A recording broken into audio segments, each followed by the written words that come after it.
皆様こんにちは。今回は Android 版 Google 日本語入力アプリで単語リストのアップデートを有効にする方法をご紹介させていただきます。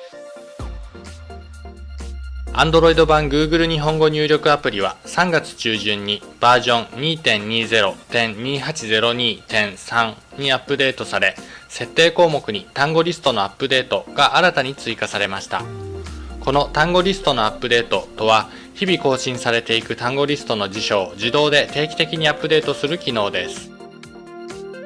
従来はアプリのアップデートにおいて単語リストがアップデートされていたのですが、単語リストのアップデートをオンにしておくと、アプリのアップデートが行われていなくても単語リストがアップデートされるので、比較的最新の単語リストを利用した漢字の変換などを効率よく利用することができるようになります。また、今回追加された単語リストのアップデートは Windows や ChromeOS などのデスクトップで利用されているフルサイズの辞書を利用できる項目となります。従来の Android 版 Google 日本語入力アプリではスマートフォン入力に特化したデフォルメサイズの単語リストが使用されていたのですが、単語リストのアップデートをオンにすることでデスクトップ版のフルサイズ辞書を Android 版 Google 日本語入力で利用できるわけです。つまりは今回のアップデートで追加された新機能を利用することで Android 版 Google 日本語入力アプリでもより多くのバリエーションに特化した日本語変換入力が利用できるようになるということです。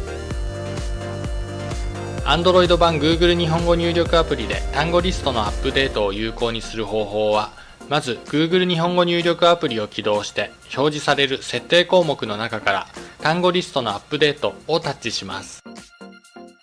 そして表示される単語リストのアップデート設定ページ一番上の単語リストのアップデートを有効にするのスイッチをオンにします。たったこれだけで基本的には完了です。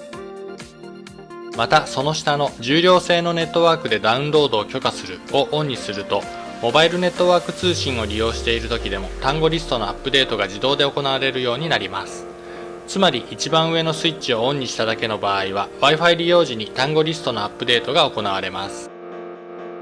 このほか設定項目一番下の電池使用時のダウンロードを許可するのスイッチは充電時に単語リストのアップデートを行うかどうかの設定項目となります。単語リストのアップデートを有効にしておくと常に最新の日本語変換を利用できるようになります。ただしその分内部ストレージも消費することになるので注意は必要です。ちなみにファイルサイズは 44MB 程度となり、それほど大きくはありません。以上、Android 版 Google 日本語入力アプリで単語リストのアップデートを有効にする方法のご紹介でした。